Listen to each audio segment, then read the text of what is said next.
You know, every Jew now is pained by what went on the last few days. A Yid was abducted and murdered. Not just a Yid, a Shliach, someone who gave his whole life to others. We have so many questions. How? Why? How could it be? Makes no sense. You know, just the other night, went to Shabbos, I spoke. There was a Malava Malka for women in honor of the upcoming yard set of a young boy. His name is Ben Sirin Ben Shimon Levi. He's Neshama Shevan Aliyah. And I shared a few stories, and I ended up sharing a story. And I'll share with you now. It's very relevant. To make a long story short, a secular Jew was once in 770 on Yom Kippur. He was a guest of Binyamin Klein. And someone gave him a machzor, and he starts reading about the Asara Rigim Malchus. And he said, what's going on here? He reads a paragraph. Sarfi Maila Tzaku B'mara. The Malachim asked a question when they saw what's going on with Rabbi Akiva, how he was murdered by the Romans. They said, Zu Teira v'Zu Schara. This is Teira, and this is the reward. This is what happens to Rabbi Akiva. His whole life was Teira and how much he taught. What happened? A baskel came from Shemayim and said to him, Eshma Kel Achar, if I hear another voice, I'm going to turn the whole world over to water, L'toyu v'voyu, back to nothingness. And he asked, what type of God is this? The Malachim asked a question. They see Rabbi Akiva being murdered. Say, you won't understand. I don't have an answer for you.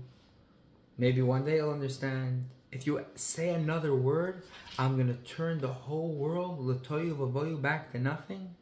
What type of God is this? He asked. And he went over to a chassid in 7-7, they don't know who. The chassid said, I want to tell you a mashal. To get straight to the punchline. There was a king who had a tailor that was Jewish, and he loved the tailor. And one day a galach, a priest, the bishop, gave beautiful material as a gift to the king. And the king gave it to the Jewish tailor and said, I want you to make me a beautiful garment. And the bishop did not like the tailor. And the Jewish tailor made a beautiful garment, beautiful, top quality, for the king. And the king said, this is magnificent, smooth as the sea, unbelievable, couldn't see the stitches. And the king said, thank you. The bishop came over to the king, and the bishop said, you got to kill that man. Why? Because he stole. Measure the garment. They measured, and he said, look, he stole some of the material I gave you. And that came from the cloister, from the church, and he's taking from that off with his head. The king said, I have no choice. I have to kill you. And the tailor said, gosh, grant me one wish. He said, you have it. And the tailor said, give me a pair of scissors, and I'm going to open that garment I just made for you, and I'm going to show you that not one thread is missing. Every single piece of material that you gave me is there in this beautiful garment I made you. And the chassid told this secular Jew, he said, Hashem is not angry and screaming back at them, don't say another word, I'm going to destroy the world.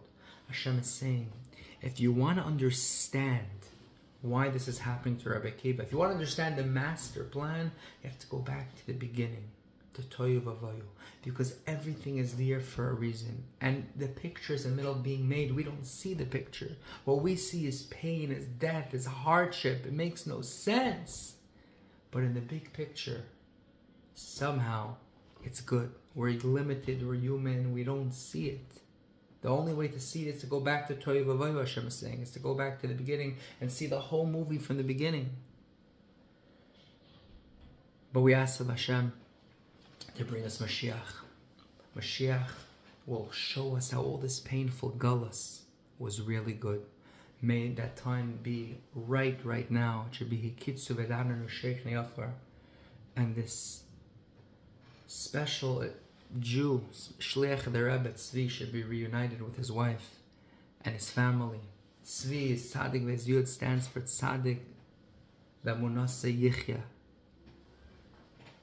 We should have Emunah, like he had, Emunah in Hashem, and he should be reunited with his family.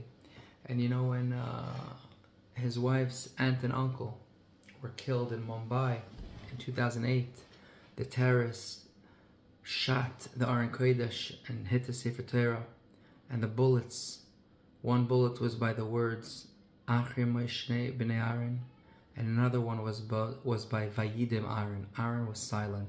There's no words, there's just silence and pain. But we ask of Hashem, bring Mashiach, show us how this is all good. All the best.